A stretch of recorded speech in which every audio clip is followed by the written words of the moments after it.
अजीम जलाली और पुरफज़ल नाम में आप सबको सलाम। क्या आप खुश हैं? क्यों खुश हैं? क्योंकि खुदा ने हमें नया दिन बख्शा, नई ज़िंदगी बख्शी। इसलिए भी कि हम आज उसके हजूर में आए हैं और हमारे दिन का आगाज़ उसके नाम, उसकी सताइश और उसकी जो बेशुमार नेमतें हैं उसके वसीला से हम कर रहे हैं। हम खुदावन के नहायत शुक्रगुजार हैं कि खुदावन हर रोज़ हमें बरकतें, दिन, सेहत, तंदुरुस्ती और दिन ऐसा बख्शता है कि उसमें हम खुदावन का शुक्र अदा करते हैं।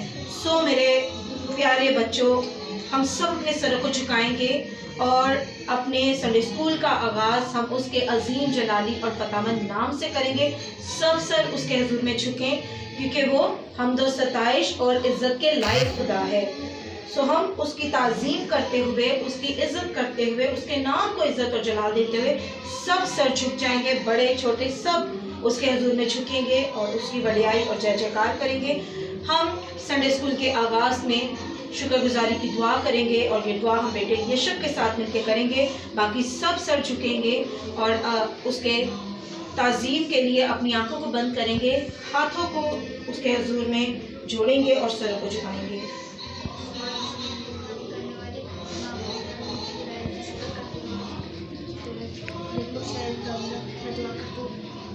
ये जो यहाँ बच्चे बैठे हुए हैं, टीचर्स हैं, एक दाऊदा सबको हिम्मत और दिलाई बख्शना ताकि ये हमें पढ़ा सके और हमें कलाम में आगे बढ़ा सके। एक दाऊदा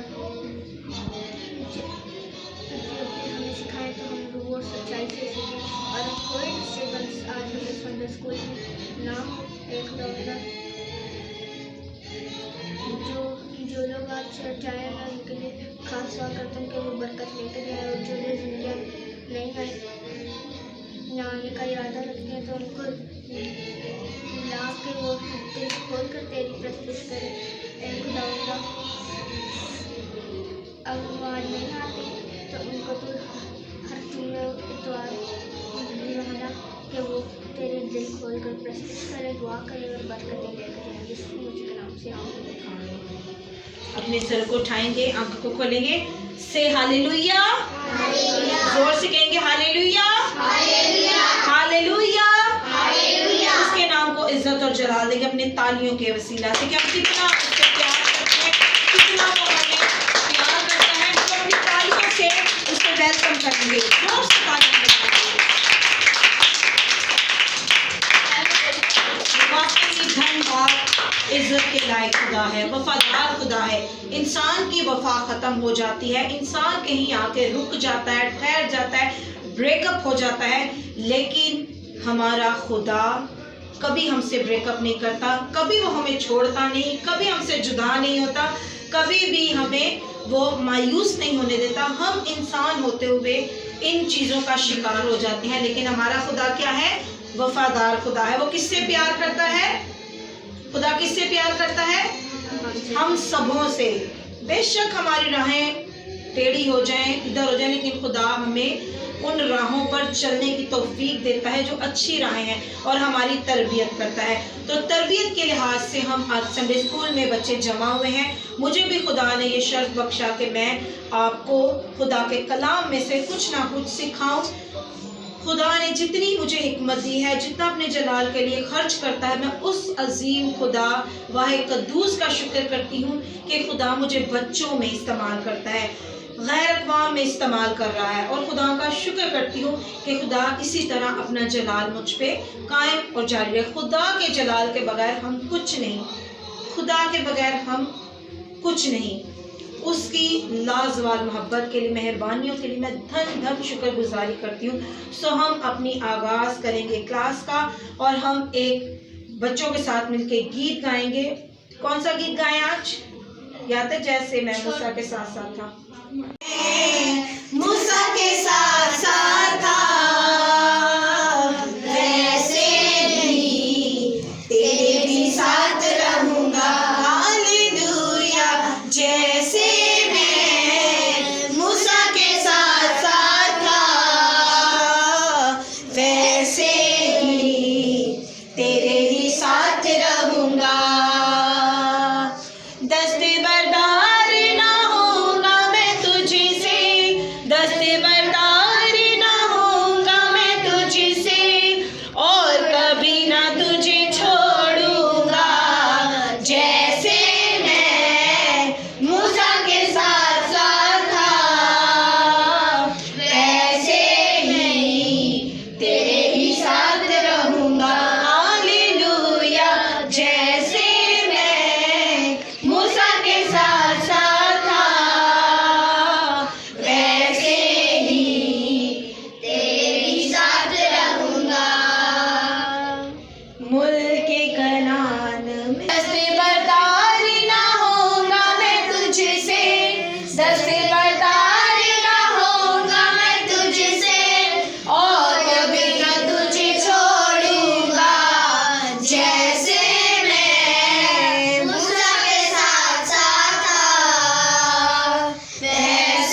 जैसे मैं, जोर से गाइए, और जोर से, वैसे ही तेरे साथ रहूंगा।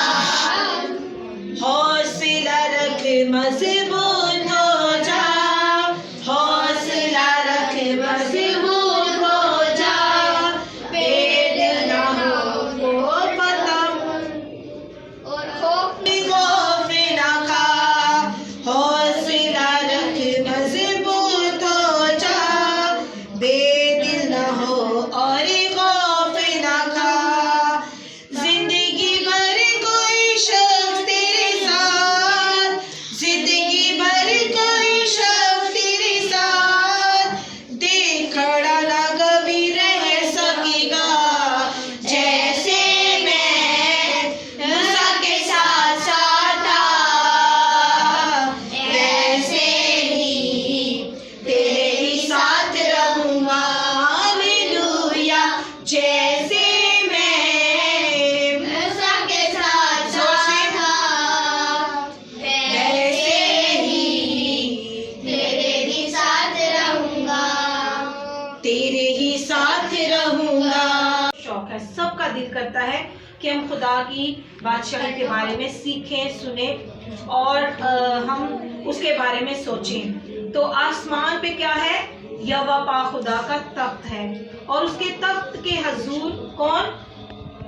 सारफीन। सारफीन किसको कहते हैं? जॉर्डन बताओ। जेरी, सारफीन किसको कहते हैं?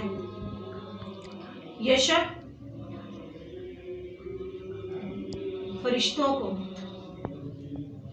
सारफीन खड़े होके उसके हजूर में क्या कहते हैं? कद्दूस कद्दूस कद्दूस। कंटिन्यू ये बात चलती है, कंटिन्यू वो खुदा की क्या करते हैं? हमदो सताइश। हम एक गीत गा के, दो गीत गा के, हर 10 गीत भी गा ले तो हम तंग आ जाते हैं। हम कहते हैं हमने चर्च नहीं जाना संडे को, हमने नहीं जाना पेंटिकास्टल में, या हमने फलां चर्च नहीं जाना क्योंकि वहां पे क्या है? ज्यादा गीत गाते हैं, ज्यादा कलाम पढ़ा जाता है, तो हम तंग आ जाते हैं। हम, हमारे रिलेटिव, हम तंग आ जाते हैं। लेकिन हमें खुदा की बादशाही की सीखने की जरूरत है, हमें कलाम से सीखने की जरूरत है। अनाया, आप बताओ क्या मैं बोल रही हूँ? सीधे होके बैठो, सीधे होके बैठो। खुदा की बादशाही के, खुदा के बारे में हमें सीखने की जरूरत है। कभी आपने अपने पेरेंट्स को या अपने टीचर को बोला है कि हमें खुदा के बारे में बताएं? किसी ने क्वेश्चन किया हो? क्यों नहीं करते? हम ड्रामों की स्टोरी पूछते हैं, यार आज कौन सा ड्रामा देखा, यार आज कौन से कार्टून देखे, यार आज कौन सा बैंड मशहूर है, कौन सी ब्रांड मशहूर है। क्या हमने अपने बच्चों को आदी नहीं किया इस चीज के लिए? क्यों आदी नहीं किया? क्योंकि हम अपने बच्चों को संडे स्कूल ही नहीं भेजते। एक पेरेंट्स और खिदमत गुजार और वटएवर कुछ भी लोग हाईलाइट करके अपने बच्चों का मुस्तकबिल बिगाड़ देते हैं। हम अपने बच्चों को खुद ही सिखाते हैं कि फलां संडे स्कूल नहीं जाना, वहाँ पे टीचर ऐसी है, फलां चर्च में नहीं जाना, वो लोग ऐसे हैं। हम खुद क्या हैं? हमने कभी इस चीज को देखा? जो आप पे यूं उंगली करता है, समझो कि उसके ऊपर 3 उंगलियां जा रही हैं, यानी कि वो अपनी बात कर रहा है। ठीक, अगर आपको कोई यूं कहे तो आप नाराज नहीं हो, माइंड नहीं करें, आप यही जहन में बात रखें कि वो मुझे नहीं, वो अपने आप को कह रहा है। हमने कलाम के साथ चलना है और कलाम हमें सिखा रहा है कि जब फरिश्ते जो हैं खुदा के हजूर में खड़े होके कंटिन्यू उसकी सताइश करते हैं, उसे कदूस कदूस कदूस कहते हैं, तो खुदा हमें भी ऐसा फजल दे कि हम बेजार ना हो, हम तंग नहीं आए खुदा के कलाम के सुनने से, प्रस्तिश करने से, गीत गाने से हम तंग हैं। घर में ऊंची ऊंची आवाज में चिल्ला चिल्ला के उसकी प्रस्तिश करें, फिर आप उस प्रस्तिश का रिजल्ट देखिए। जब हम खुदा की प्रस्तिश करते हैं रूह और सच्चाई से और गला फाड़ कर अपने घर में दीवारों को, लोगों को, अपने घर वालों को प्रस्तिश सुनाते हैं, तो हमारे मुखालफिन क्या होते हैं? शर्मिंदा होते हैं। और खुदा हमारे घर में आसमान खोल के बरकतों को जारी करता है। ये एक राज है, ये एक भेद है, जिस पे खुल जाए वो खुदा की कसरत की बरकत को हासिल ले सकता है। सो मेरे बच्चों, आपने घर में आज के बाद कंटिन्यू प्रस्तिश करनी है। आपने, ठीक है, हमारी ज़िंदगी का हिस्सा है मीडिया, लेकिन हमने उसमें अच्छी चीज़ें सीखनी है। आपने अच्छे अच्छे गीत सीखने हैं, बाइबल स्टोरी सीखनी है, और कोशिश करें वो चीज़ देखें जो आपकी ज़िंदगी पे अफेक्ट हो, यानी कि जिससे आप कुछ सीख सकें, जिससे आप फ़ायदा ले सकें। ठीक, फॉर एग्जाम्पल, हम अगर ज़रूरत से ज़्यादा गोश्त ले लेंगे, मीट ले लेंगे, या ज़रूरत से ज़्यादा नमक का इस्तेमाल करेंगे, मिर्ची का इस्तेमाल करेंगे, तो हमें एसिडिटी हो सकती है, फूड पॉइजनिंग हो सकता है, बहुत से मसले मसाइल हो सकते हैं। इसलिए हर चीज़ वो लेनी चाहिए जो हमारे बदन को, हमारी सोच के लिए, हमारे लिए फ़ायदेमंद हो। सो हम खुदा के कलाम में से आज सीखेंगे खुदा की बादशाही के बारे में। आसमान की बादशाही जो है किसकी मानित है? उन 10 कवारियों की मानित है जो दूल्हा के इस्तकबाल के लिए कुछ उन्होंने किया। सो हम देखेंगे कि दूल्हा के इस्तकबाल के लिए क्या किया, अक्लमंदों ने क्या किया और बेवकूफ़ों ने क्या किया। आसमान की बादशाही उन 10 कवारियों की मानित है जो दूल्हा के इस्तकबाल के लिए मशले लाई, ठीक है, और वो वहाँ पहुँची जहाँ पे दूल्हा ने आना था। यानी कि हम जब शादियों पे जाते हैं तो जहाँ पे शादी के प्रोग्राम, इवेंट वगैरह अरेंज किए जाते हैं, इसी तरह ये भी दूल्हा के इस्तकबाल के लिए उस जगह पे पहुंची। और क्या हुआ कि 10 कवारियों ने अपनी मशलें ली, उनमें से 5 अक्लमंद और 5 क्या थी? बेवकूफ़। बेवकूफ़ जो थी वो अपनी खाली मशलों को साथ ले आई, और अक्लमंद जो थी वो मशलों के साथ क्या लाई? तेल, एक्स्ट्रा तेल ले आई, क्योंकि अक्लमंद थी ना। और उन्होंने क्या किया, वहाँ पे पहुँच गई। तो दूल्हा के इस्तकबाल में कुछ देर हो गई, तो क्या हुआ कि वहाँ पे सो गए वो सब, ठीक है। और जब सो गए तो जब दूल्हा के इस्तकबाल की आमद आई, दूल्हा आ गया, तो क्या किया कि जो सोई हुई थी वो भी उठे, और अक्लमंदों ने क्या किया, अक्लमंदों ने अपनी मशलों को जलाया, क्योंकि उनमें तेल मौजूद था। उन्होंने जब तेल अपनी मशलों को जलाया तो बेवकूफ़ों ने कहा कि थोड़ा सा तेल हमें भी दे दो ताकि हम अपनी मशलों को क्या करें, जलाएं, रोशन करें। तो अक्लमंदों ने कहा कि हमने अपने लिए तेल ले लिए, तुम जाओ दुकान से मोल ले लो, ठीक है। तो वो तेल को क्या करी, लेने के लिए चली गई। तो उतने में दूल्हा आ गया। वो दूल्हे के साथ कहाँ चली गई? अंदर चली गई, और दरवाज़ा बंद। और क्या हुआ कि जब बेवकूफ़ आई तो उन्होंने क्या किया, दरवाज़ा बजाया, तो अंदर से क्या आवाज़ आई? मैं सच कहता हूँ, मैं तुमको नहीं जानता। हाँ, अंदर से आवाज़ आई कि जब उन्होंने दरवाज़ा बजाया तो दूल्हा ने कहा कि मैं तुमसे सच कहता हूँ कि मैं तुम्हें क्या नहीं जानता। क्यों नहीं जानता? क्योंकि तैयारी तो अक्लमंदों ने भी की थी, इन्होंने भी की कि इनके पास तेल नहीं था। इन्होंने उस वक्त को एट अ टाइम अपनी तैयारी स्टार्ट की, तेल लेने के लिए चली गई, जबकि इनका फ़र्ज़ बनता था कि ये आने से पहले तेल लेती, हर चीज़ लेती, क्योंकि बेवकूफ़ थी ना, समझ नहीं थी। लेकिन जिन लोगों को कलाम की समझ होती है वो उस हिसाब से अपनी तैयारी भी करते हैं। तो अक्लमंदों को समझ थी, वो दूल्हा के साथ चली गई। तो ये क्या हुआ, ये बजाती नहीं दरवाज़ा, तो इनके लिए दरवाज़ा हो गया बंद। और दूल्हा ने क्या कहा कि मैं तुमसे कहता हूँ कि मैं तुम्हें नहीं जानता, ठीक है। फिर क्या हुआ, बस जागते रहो और क्या करो, क्योंकि तुम ना उस दिन को जानते हो और ना उस घड़ी को, ठीक है। दूल्हा कौन है? यीशु मसीह।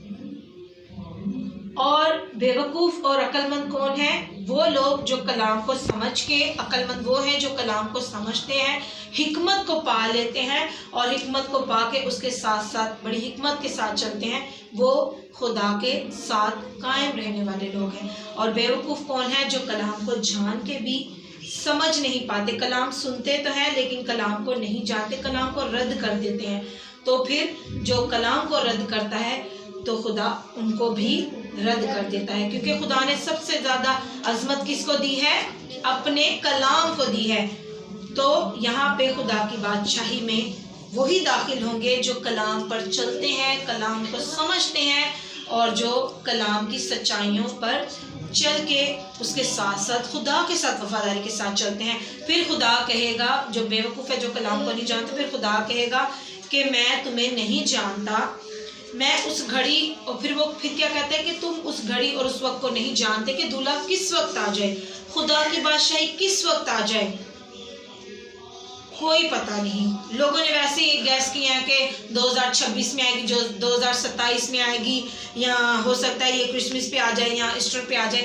हम लोगों ने अपने अंदाजे लगाए हैं, शोशे छोड़े हैं, लेकिन खुदा की आमद खुदा ही जानता है कि वो कब आएगी। उस वक्त आएगी जब कलाम हमारे दरमियान में नहीं रहेगा। सो कलाम को ज़्यादा से ज़्यादा अहमियत दें। जो भी बच्चों आप सीखते हैं स्टोरी, उसको जहन में रखें। और स्टोरी ऐसी होती है कि ये छोटी छोटी स्टोरी हम आपको अपने ओन वर्ड में इसलिए सुनाते हैं कि आपको ज़्यादा समझ लगे। अगर हम बाइबल पढ़ेंगे तो बाइबल की कुछ बच्चे हैं जिनको समझ होगी, कुछ को नहीं होगी। सो कलाम को रीड कौन कौन घर में करता है? बाइबल को कौन रीड करता है? आपको करना आता है कलाम रीड करना? कर सकते। उर्दू में? मैं उर्दू भी करता हूँ, इंग्लिश भी। इंग्लिश उर्दू दोनों आती हैं। और आप खुद देखें कि आपका हाल क्या है। टीवी और मोबाइल सबसे ज़्यादा कौन देखता है? सलीम आप भी हाथ खड़ा करो।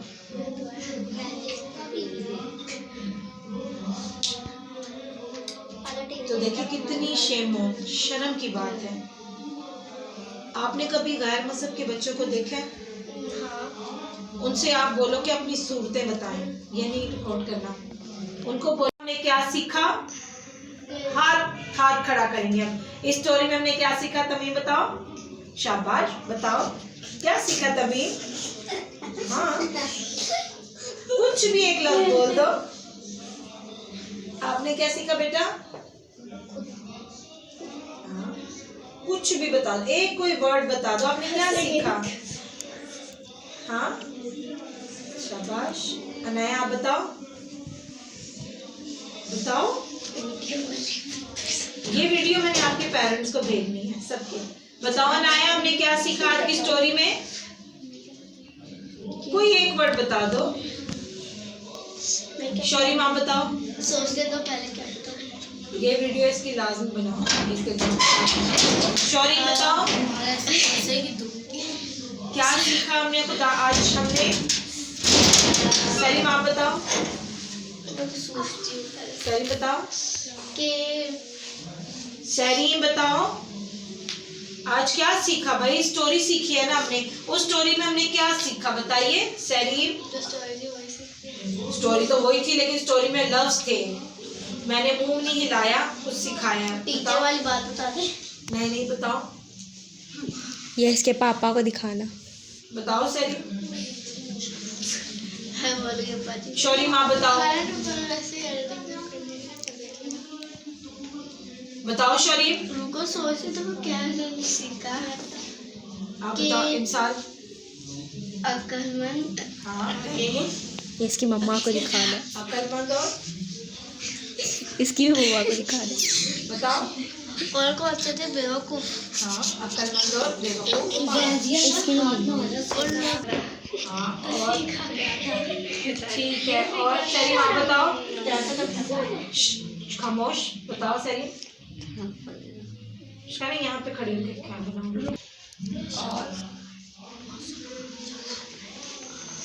स्टोरी में क्या सीखा हमने? स्टोरी बोलो बस एक। और अनाया आप बताते कोई भी एक बार। आप बड़े और ज्यादा बता सकते हो। अनाया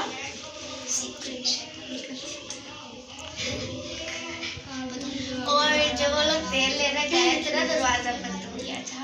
कौन लेने गए थे तेल? बेवकूफ। Very good. तो फिर अंदर से आवाज आई कि मैं सच कहता हूँ कि मैं नहीं जानता। एक बोले एक। और सच कहता हूँ कि मैं तुम्हें नहीं जानता।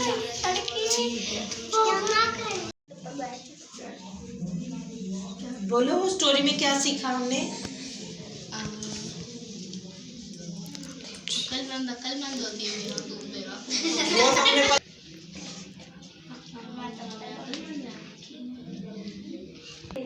मैंने स्टोरी से ये सीखा कि हमें हर वक्त हमें तैयार रहना चाहिए। स्टोरी में क्या सीखा? स्टोरी में भी मैंने सीखा कि अगर कोई हमें पहले से मिले तो अगर कोई हमें इवेंट या फिर कोई बहुत ही तैयार कलाम का कुछ मिले तो हमें उसके लिए पहले से तैयारी करके रहनी चाहिए। और स्टोरी किसके ताल्लुक से थी? 10 कहानियाँ। हाँ, और उनमें 5 कौन थी और 5 क्या थी?